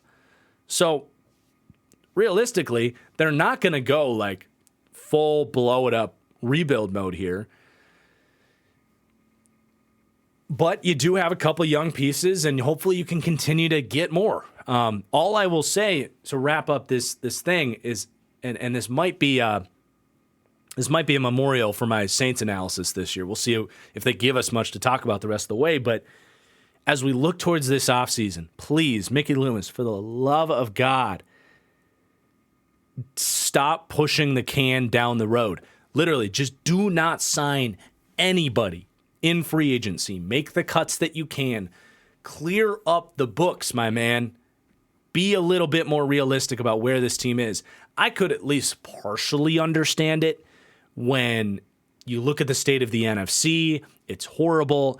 You still have half a heartbeat left from, Tyrann Mathieu and Demario Davis and Cam Jordan, right? Like Alvin Kamara, maybe Michael Thomas. Like you had half a heartbeat with some of those big players. Like, sure, let's sign Derek Carr. Let's win the division. Let's at least have some fun. It's especially heading into next year. Like, there is no need to think you can even do anything remotely interesting with this core. So please, for the love of God, Mickey Loomis, stop. Stop. You're addicted to it. Clear up the books. Get as many picks as you can. Get as young as possible. Derek Carr's going to be their quarterback next year. No one's taking that contract. I don't see what cutting him does for them. Just young pieces around Derek Carr, build some bit of a core, and then maybe in 2 years, you got some fun young players. You can find a young quarterback maybe. I don't know. Maybe they're a good team to draft like a project quarterback in like the second round maybe. I don't know. I don't know if that guy exists this year, but it's, again, I don't have any words left for the Saints, and I don't know if I will the rest of the year. So just warning you, Saints fans. What's crazy, though, is they're still like a game out of first place in the division. But next up, we have Arizona at Pittsburgh. The Cardinals win this game 24-10 in a weird game that was multiple weather delays, long halftime where the storm rolled in, bad conditions in this game. But that wasn't the weirdest thing in this game. The weirdest thing in this game was that the Arizona Cardinals came and just punched the Steelers in the face all day long in Pittsburgh. And that's usually like the Steelers thing, right? Is even if we aren't going to outthink you, we're not going to out-talent you, at least skill-wise, we're going to be more physical, and we're going to play smarter than you. That wasn't the case. The Cardinals won at the line of scrimmage, really on both sides of the ball. They ran on the Steelers. They stopped the run relatively well. That was looking at this game coming in. The Steelers have ran the ball so well, you expected them to continue that. That didn't happen. You also had Kenny Pickett leaving this game with an injury. Trubisky steps in and actually kind of ignites a little life into the offense that was doing nothing under Pickett. So, yeah, I mean, that's really what happened, and it's a credit to the Cardinals, because if you rewind a week ago, you have Kyler Murray at the podium after the Rams steamrolled the Cardinals. You have Kyler Murray at the podium saying, we got our asses kicked. So a credit to the Cardinals for saying, let's not let that happen again. And they were very scrappy in this game. I thought their offense had some interesting moments. Like, they continue to just grow together and show that they have a future with this core. And I think that does include Kyler, who was solid in this game against a good Steelers defense. He had his best throw of the day was wiped off the board for a holding penalty, a deep ball to Rondale Moore, who also made a nice play on that one. But, not just Rondale Moore that's shown flashes. I think Michael Wilson has shown flashes. He's struggling to get healthy right now. But Trey McBride, talk about like young, emerging breakout tight ends. Trey McBride has quietly kind of reminded us, like, he was the number one tight end in that class, drew a lot of like Dallas Goedert comps. You're starting to see it. Like, he's making really tough catches. He's been a real piece. They just cut Zach Ertz. Like, they have passed the keys to Trey McBride as their franchise tight end, and that's really exciting. Greg Dortch, by the way, keeps making big catches. He had another huge catch down the sideline. He just plays above his size. He's like, if he sticks around in Arizona, he's a really nice fourth or fifth receiver to have. James Conner, really good day. Michael Carter was a sneaky pickup as well. The Jets, by the way, we haven't talked about the Jets yet, but they should not have cut Michael Carter. They should have cut Dalvin Cook. Michael Carter had a really nice kind of slippery run in this game. He was a third-round pick for the Jets. He's played pretty well when he's given an opportunity, so I like that as a pickup. They've got a bunch of dudes. The O-line played well in this game.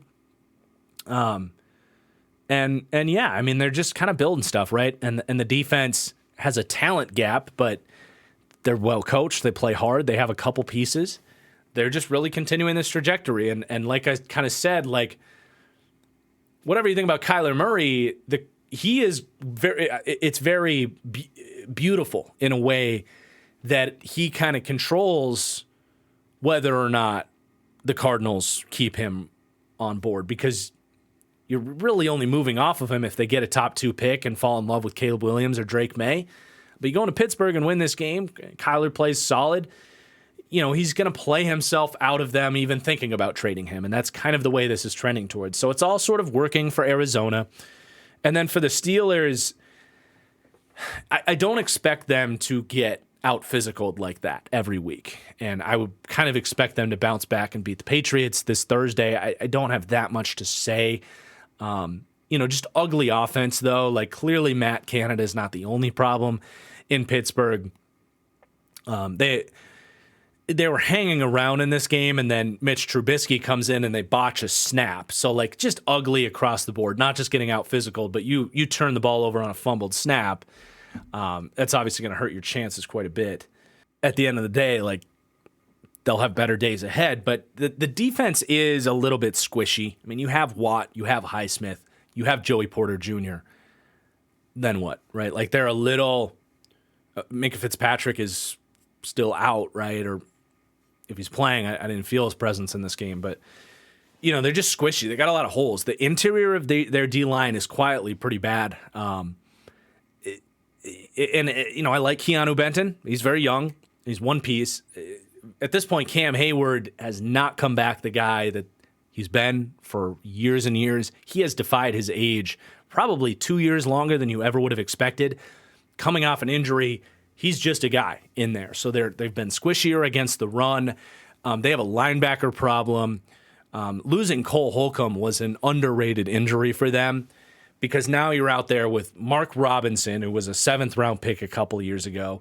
I mean, shit, they just picked up Blake Martinez. That tells you where they're at with their linebacker room. So, it's just kind of like we were talking about the Eagles earlier. Like, when your linebacker situation is getting decimated, like, it just hurts your down-to-down consistency really bad. And then, yeah, the secondary is certainly not perfect. So they're not this dominant Steelers defense. They make plays, but if they're not bringing that physical punch-you-in-the-mouth mentality, they're not a scary defense at all. So I don't know. I that's all I got to say on the Steelers, man. Go beat the Patriots. I guess make the playoffs. But they're another team where it's like, where is this going? Where is this going? Is pick at the future? You're heading into now year 3 of the Kenny Pickett experience. They've entered this sort of purgatory frustration center, similar to like the Saints, where I'm just like, All right. I mean, it's the same thing like every week. But next up, we have Atlanta at the New York Jets. And, like I said, the Jets have been canceled. I'm not going to say much about them this week other than they would have won this game if Dalvin Cook didn't have an egregious performance. He not only was he only averaging like 3 yards a carry or whatever, on the one good run he did have, he freaking fumbles the ball at midfield, close to field goal range. He also comes out in pass protection with just horrid effort. They blitz, the Falcons blitz a defensive back, it was Richie Grant. The tackle kind of gets an arm on him, and then Dalvin Cook just kind of like throws half a shoulder into him, doesn't put his hands on him at all, and Richie Grant gets a strip sack on, I think it was Trevor Siemian at that point. That also happened at about midfield. So very close to saying Dalvin Cook cost them at least 6 points in this game through turnovers when they were very close to field goal range, 2 of their best drives of the game, or at least best starting field positions in the game, ruined single-handedly by Dalvin Cook. And they lose this game by 5, 13-8. They might have won this game if Dalvin Cook just cared a little bit. So that was frustrating. I would cut him to send a message after that. Thank God that was only a 1-year deal that they gave Dalvin Cook, so they can eat their losses on that. But the other thing is, like, I get that Zach Wilson is not looking like the future. He looks like a backup, if not a bad backup, but he's at least a second-string quarterback. Like, he's one of the 64 best quarterbacks in the NFL still, I think, is obviously a low bar, but rolling out here when you're still kind of trying to salvage the season, right?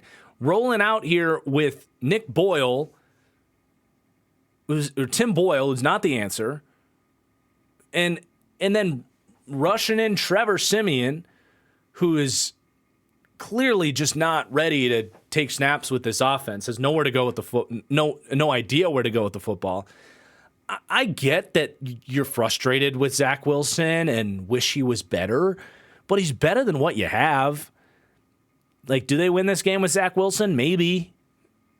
Couldn't have been much worse. So, and that alone, like, I felt like Boyle was actually making a couple throws down the field. They benched him after an ugly interception. They are just scrambling for a quarterback right now, and they just have absolutely no semblance of a plan. I mean, Joe Flacco was here last year. You decide not to go with him again? Again, Jets have been canceled. That's all I'm going to say. And I don't have a ton to say about the Falcons. This was much more about their defense, and you're playing the Jets. So, again, I don't have that much credit to give you, but they were great against the run. And you think back to their offseason, they go to this kind of Saints-inspired scheme, and they bring in all these big bodies, the Bud Duprees and the D tackle, Onyemata, and Calais Campbell, and they upgrade the linebacker room with Ellis.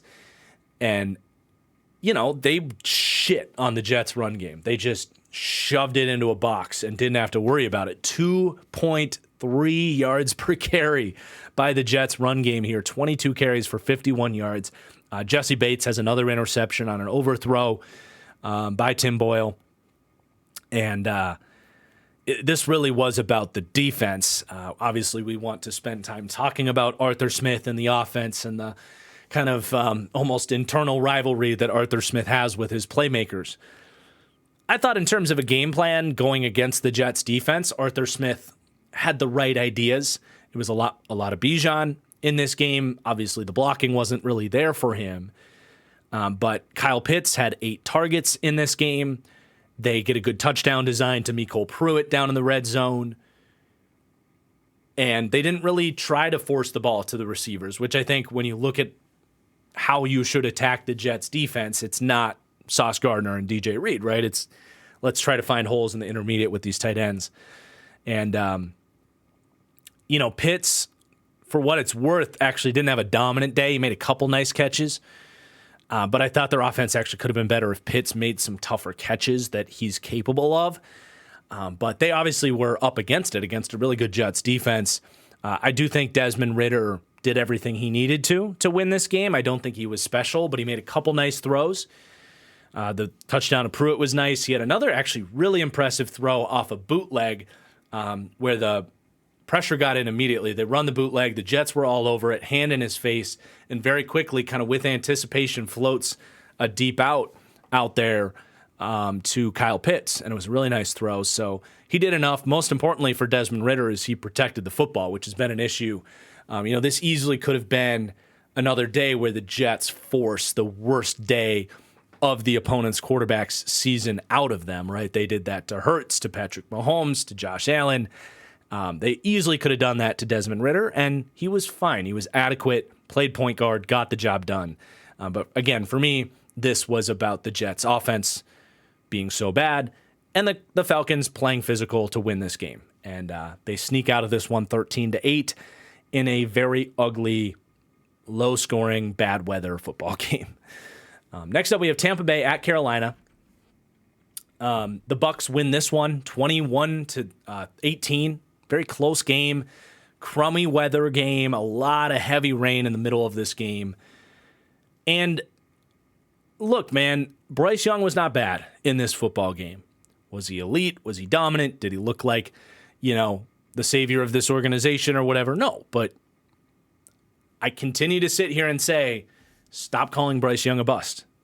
Is he CJ Stroud? No, but it's like the Derek Stingley, Sauce Gardner thing, right? Like, just give it a second, let it breathe, and remember that Bryce can be a very good player in his own right. And I think he showed a ton of life in this game. And beyond that, it's just great that, he doesn't look like when Sam Darnold broke down, you could feel that he was busting. When Zach Wilson's breaking down, you can feel that he's busting. Bryce Young is far from breaking down. In fact, I would say he's doing about as much as any quarterback could in this situation. Now, I do have a couple criticisms on him that I want to get to, but there was a lot of good from here in Bryce Young. I think when he has a receiver open and pass protection, he's on time. Like when the play calls in, he can play on time, he can play in structure. That's good to see. Now, there's not a lot of opportunities for him to do that, but when it's there, he takes it. Also, one thing that I've been really worried about with Bryce Young is, and I think this goes back to what we said about Darnold and Zach Wilson, is when these quarterbacks start to break, I think they lose all their aggressiveness and they lose their confidence to push the ball downfield. And Bryce, just when it feels like there's no hope to complete a 20-yard pass and that he's just staring at the rush or should start staring at the rush and not keeping his eyes downfield, not throwing the deep ball, a couple times this year, he's mixed it in there. And there was, 3 throws in this game, maybe 4, that were good downfield throws. They aren't bombs. They're not 50-yard, zingers or anything, but, it's a whole shot to cover 2. It's a 35-yard deep go ball to DJ Chark. It's rolling out to the left and hitting Jonathan Mingo, who had a play reviewed for 4 or 5 minutes that was very close to being completed. Very much should have been completed if the receiver can execute there. So he's still pushing the ball downfield. He protected the football. He did throw an interception on the last 4th down of this game, where it was a quick game concept, very quickly covered up. It was not well designed. You actually have to go into the All-22 to watch this because the broadcast missed it. It must have been a weather situation, but I was watching the condensed game, and I had to actually go into the All-22 to go find what happened on this play. So a lot of people probably didn't even see this play, but what they will see is an interception on the box score on 4th and inches to end the game. But they're reading, it's like double stick-ish. It's a quick game concept on the left side of the field, and that was Bryce's read. So he hits the top of his drop, but the two guys kind of ran into each other, and the Bucks covered it up immediately. So Bryce then has to get his head to the right side of the field, but the second he looks right, Shaq Barrett is bending the corner, beating Taylor Moton. So Bryce has to step up. He rolls right, he steps out or whatever. He rolls out. Up to this point, Bryce has done everything that he could and should. And then on a reactionary play, Adam Thielen, who was running a whip route on the backside of the read, which ideally, I don't know if it was Bryce's decision to read the left side or if that's coaching-wise where he's supposed to look. It's so difficult to know if that's the quarterback's decision to read that or if the coaches are really requiring him to read the left side of the field. But had he been reading the right side of the field, he would have seen Adam Thielen win on a whip route that would have moved the chains. But by the time Bryce gets to the backside read, the pressure gets in, he's rolling out, the whip route was then covered up. On a reactionary play, they send Adam Thielen towards the sideline deep, and Bryce lets it go. And guess who? Antoine Winfield, screaming in with incredible range from cover 3, was all over it, makes a big play on the ball. There was nothing else really for Bryce to do on that play. So he's going to have the interception, the one turnover where they play on the game there. But honestly, I continue to say this. If you just want to look at the stats and say situation doesn't matter and Bryce Young isn't as good as CJ Stroud, so therefore he's a bust and he's 5'9" and he sucks at quarterback, respectfully, you're just hating for no reason. You're just kind of being an asshole. We get it. CJ Stroud is better. The Panthers should have taken CJ Stroud. There's no debate left there, right? But you also have to acknowledge that this situation is ass. Just complete ass. And I think Bryce was the reason that this was even a close game, honestly. I think a lot of quarterbacks just melt down in this situation. Force the ball all day. Don't complete those deep passes that were high difficulty throws. Don't use his feet to extend plays.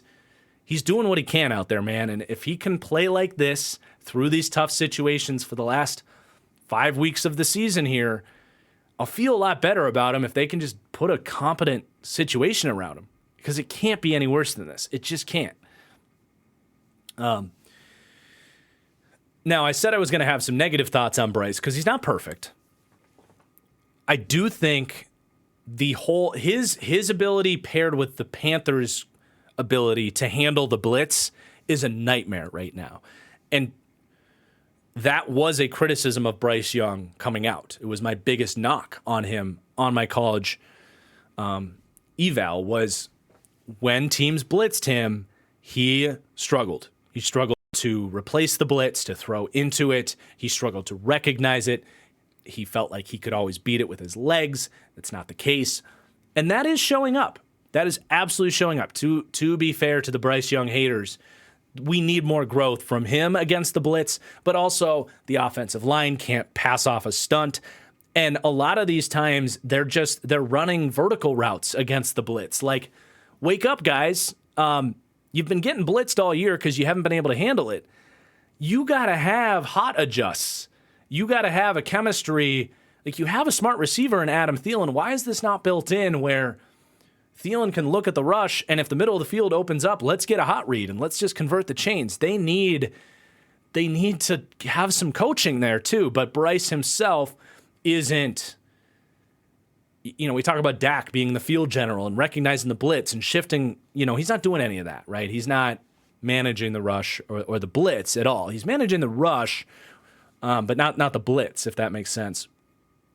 And the other thing is when the rain came pouring down, Bryce did struggle to rip the ball. And a lot of quarterbacks will, but, he doesn't have a dominant arm talent. So when the rain was pouring down, he was still completing passes, but that ball was hanging, man. That ball was floating out there, and he had to really, he converted the chains. I think it was a third down. He threw an out route with anticipation, which was, on one hand, it's good to see. He's recognizing the coverage. He's throwing it away. He's throwing it accurately for Thielen to go get it into the soft spot in the zone. But that ball was in slow motion to the flat. So it was just a note. if he's going to get those conditions, you got to be wary of how much command he's going to have of the football. So that's all I got on the Panthers. Although I will say, like, the defense actually kind of melted down late in this game. They were, Bryce scrambles for a 2-point conversion to, I want to say either take the lead or tie it up late in this game. The Panthers had some momentum, and the Panthers defense just crumbled late in this game, completely fell apart. Couldn't stop Rachaad White, and they kind of ultimately lost. Overall, they lost this game because the offense is such a disaster. They only put up 18 points, but at the end of the game, the defense really dropped the ball. As for the Bucs, I mean, their offense really is chuck it up to Mike Evans, or at least it was this week. It was a huge Mike Evans week. Baker made some throws. Baker continues to look like a starting quarterback that I just don't really trust. Rachaad White is really explosive. He's having a good year, man. He's starting to have some better runs lately. I still don't love him as a runner between the tackles, but if you can get him loose, he really is explosive. He's one of the better backs in the league, just making a guy miss. He's got some speed. He's a weapon, man. I like that they've really tapped into him here, especially in the receiving game. The Bucs defense, although all the injuries, they did enough against a bad Panthers offense. And a shout out again to Antoine Winfield, who had the game-sealing interception at the end there. So the Bucs kind of, they scrape away in Carolina with a win, an unconvincing win. All right, on to next week, I guess, for Tampa. They're another one of these teams, man, that's just kind of treading water a little bit. All right, we got 3 games left. We got Indianapolis at Tennessee next. Crazy game here. Just a lot of stuff going on. 2 block punts for the Colts. You got the Titans punter getting injured on one of the blocks, which changes the landscape of this game. Not necessarily because they couldn't punt. Nick Folk actually stepped in and looked pretty good. Got me thinking, like, could you get away with a kicker punter?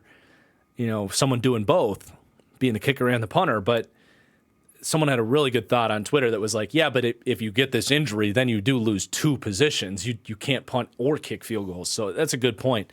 And probably the number one reason why you have both a kicker and a punter, because you need a backup, right? But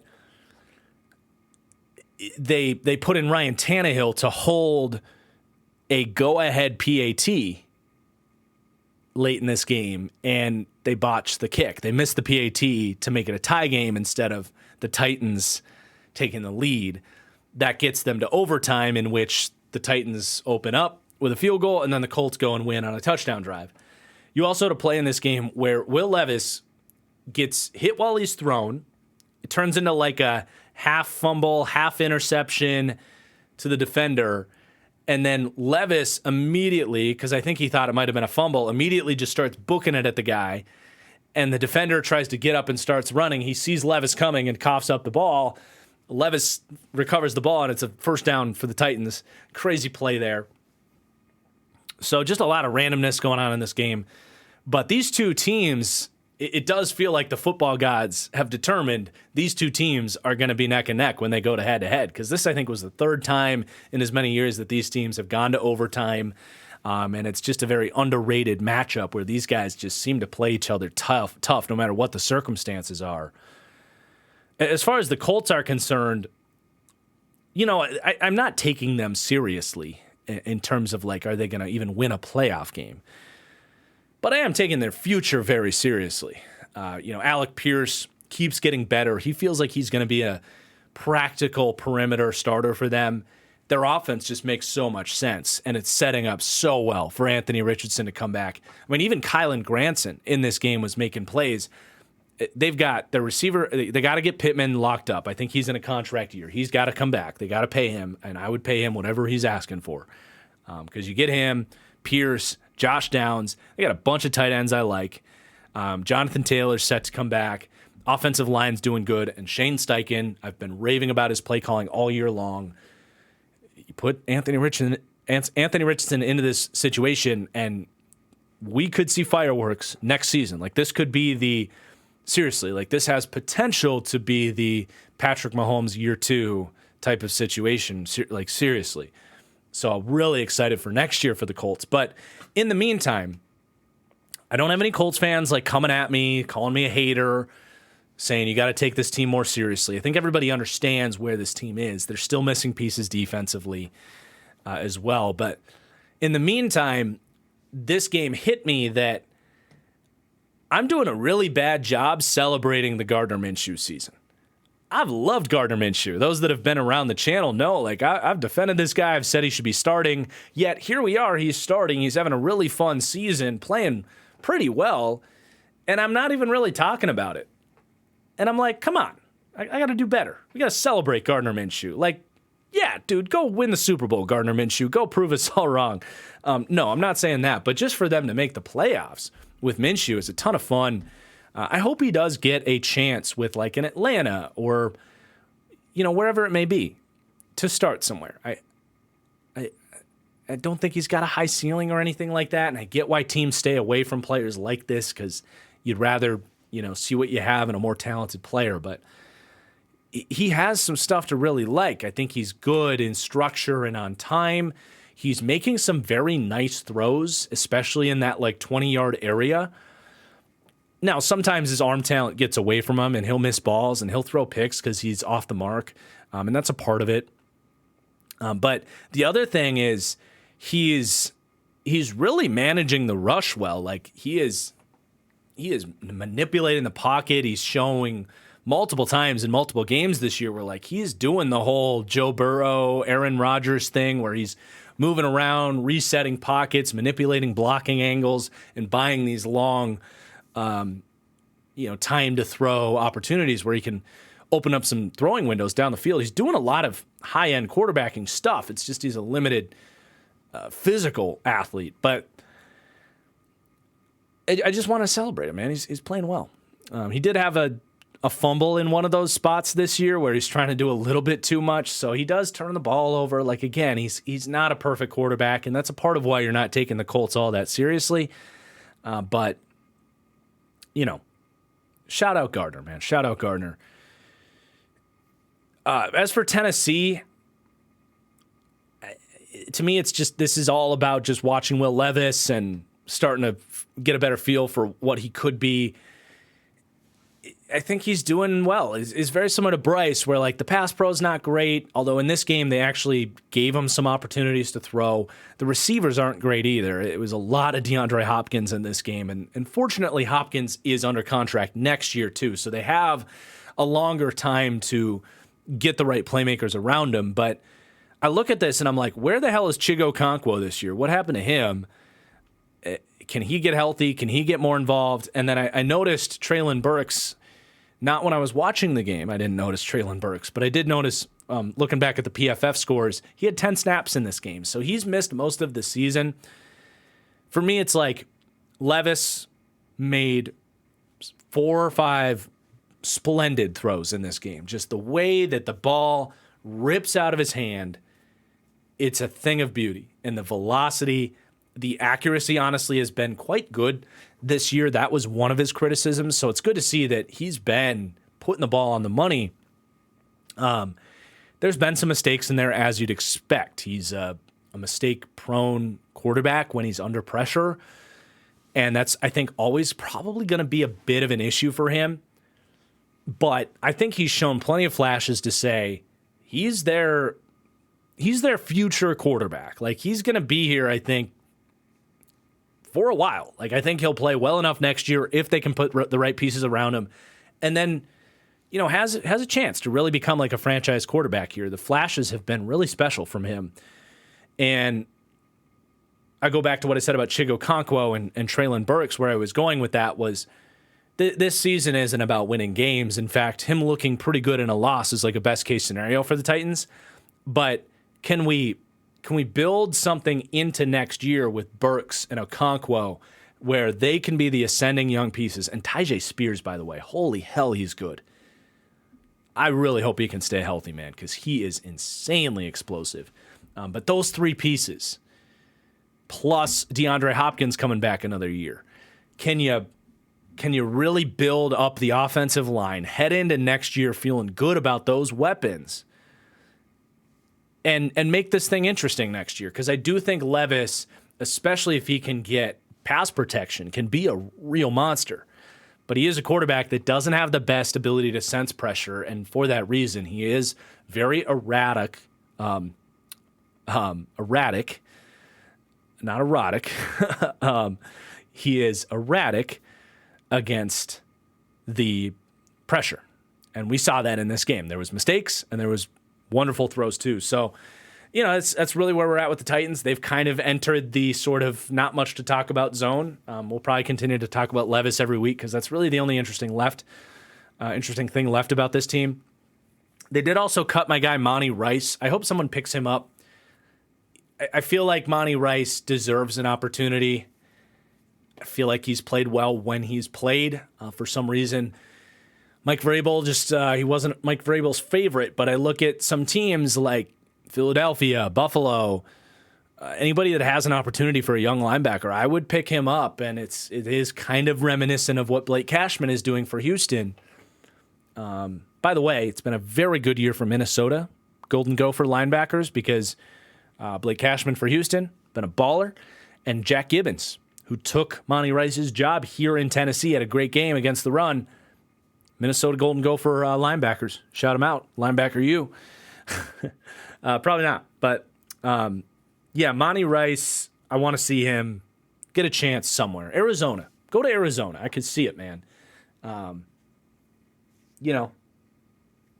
Good cover play, good fluid athleticism. Not giving up on him yet. I can't quit you, Monty Rice. We'll see where he lands. All right, we got 2 games left, and definitely not a ton to say about these ones. We're almost done. Cincinnati at Jacksonville. I will just say this. Thank God that this wasn't a season ender for Trevor Lawrence. I could not handle another season-ending injury, but it still sucks because we'll see if he even plays this week. But what's more important is what he's going to look like when he does come back, Trevor Lawrence. Mobility is such an underrated aspect of Lawrence's game, getting him on the move, extending plays, not to mention can he plant and drive these wonderful deep balls that he throws. I'm worried about that. I'm hoping that they can, pump some medicine into his ankle, to say the least, and get him to continue to play well. But, man, you have that injury, and Christian Kirk is going to miss, it sounds like, 6 to 8 weeks. Like, all of a sudden, this team, heading into this game, I was like, get the win, show great offense, play well. This could be a sneaky Super Bowl team. That's what we were saying last week. Now it's like, man, can they even make the playoffs? What is Trevor going to look like? It's just devastating, man. It just fucking sucks. On like a fluky play, too. It's pretty devastating. And then to see the Jags defense, too, like not step up, it's frustrating. Like, I would feel better about this situation if the Jags defense came through and was like, all right, we've been really good all year. We'll hold up our end of the bargain. And they just get carved up by Jake Browning. The coverage fell apart, and obviously Jamar Chase is a monster, but they had no answers for him. The run defense wasn't all that great. This was really just Josh Allen and company again. So that was unfortunate that the defense, who's really shown a lot of promise and was a part of this idea that they could be a Super Bowl team, Jake Browning's offense does that to you, and I'm sorry, but I'm going to have some concerns. So it was very much a buzzkill week for the Jags. I'm not writing them completely off because maybe Trevor can get back to speed and the defense can look more like they have for the last 8 weeks of the season, and you can hope it was just a bad day against some great playmakers like Jamar Chase. But yeah, it's going to be very much wait and see mode for the Jags in terms of what the last month of the season is going to be. And my main thought on this game is just a reminder that the NFL, so often than not, is about who gets hot and healthy at the end of the season. And I look at the other side of the ball, and I'm also just devastated watching this game because I see Trey Hendrickson back from the injury, all over the place, 7 pressures in this game. He is underratedly huge for this defense. When he is out there, he is really, from a pass rushing metrics perspective, been an elite player. And I don't go throwing that word around willy-nilly. He has truly been a game-wrecking edge player this year. He's back. When he's back playing like that, it changes everything for the defense. The defense obviously gave up some plays to Trevor Lawrence because he's going to get his, but I thought the defense looked a lot better. And you look at the Bengals offense, and it's like, man, the offensive line's coming together a little bit. Jamar Chase, T. Higgins are healthy. You've got this Hudson at tight end is peeking through. Joe Mixon even looks healthy right now. And this team, it's so devastating that you don't have Joe Burrow out there. If Browning plays like that every week, though, hey, they could actually make some noise because they were in this game even when Trevor Lawrence was playing, right? So a tip of the cap to Jake Browning. Will he sustain this? I have no freaking idea, but I do just, as someone that picked the Bengals as their Super Bowl pick this year against the Niners, I'm devastated that we don't get to see that. It's just so sad. But let's talk about our last game. It's going to be a quick talk. Miami at Washington. Dolphins just steamroll them. Big Tua, Tyreek Hill game. Both players excellent in this one. No bad words to say about Tua here. Dropping dimes. Perfect game. Really just the Dolphins in general weren't tested at any point in this game. I already talked earlier in the show about how Tyreek Hill is my MVP vote. Just taking over this game, kind of making this a non-competition right out the gate. I just think he's worthy of it.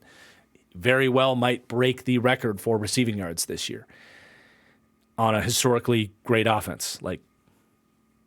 Do we really think Tua is the MVP here? Really? Do we really think Tua is the most valuable player on this Dolphins offense? If you replaced Tyreek Hill with a replacement level wide receiver and you replaced Tua, or you replaced Tua with a replacement level quarterback, where's the bigger drop off there? You tell me. Also, Devon Achane is having an all-time garbage time season. We talk a lot about quarterbacks piling up garbage time stats. You don't see that a lot with running backs, backup running backs coming in and just dominating when the game's over. And I think it will translate to whenever they do decide he's the starter. I'm not saying he's not good or doesn't look great. I just think it's funny that this is the second time where he comes in the second half in a blowout and just racks up points, fantasy points, because I have him on my main dynasty team. I took him in the first round, which should tell you I like Devon Achane. I'm not talking trash about him, but it's just I don't remember anything like this. As for the Commanders, they are just treading water, waiting to get through the season to find out who's going to be the new coach. What's this team going to look like next year? There is no energy or effort going on here at all. The second they traded away Chase Young and Montez Sweat, they were looking forward to next year, and everybody in that building knows it. And look, I kind of said this when they fired Jack Del Rio. That's not the first of firings to come. He was a scapegoat. He wasn't the problem. Ron Rivera takes over the defense and has probably the most lousy vanilla game plan against the Dolphins offense and Tyreek Hill that I've ever seen. The first touchdown from Tyreek Hill was just cover 3 or cover 1. It was single high with the safety rotating down one-on-one on Tyreek Hill. That's not how you play Tyreek Hill. You need top-down coverage. You need 2 eyes on him. You need something more thoughtful than just vanilla cover 1. And the funniest thing is the safety rotated away from Tyreek Hill. He rotated to the other side. So all Tyreek Hill has to do is just run past the safety for a touchdown. And the safety wasn't even from deep depth. You know, it was from like 8 yards of depth. Like the game has passed Ron Rivera by. I'm sorry. Great dude, cancer survivor, pulling for him. He just is gone. He's gone. It's a very interesting dynamic. We broke that down. I do continue to find that interesting, why they couldn't really fire Rivera, that I broke down on the last podcast. If you're interested in that, you can go back and listen to that. But yeah, that's going to do it for this week. Really fun show, really fun week to recap. Thank you so much, everybody, for listening. We are going to have a mailbag show soon, so Patreon gang, please get your questions in. If you want to support the show, support my channel, and become a part of this podcast by getting access to submit those mailbag questions, head over to patreon.com/thatfranchiseguy. You can sign up. Even just $1 a month gives you permission to slip into my DMs, send me those Patreon mailbag questions. If nothing else, if you could just leave a 5-star review, I really appreciate it. Tell a friend about the podcast. Also, word of mouth is the best way to grow the community. But really good show. Thank you guys for listening, for watching, and we'll see you soon. Peace out.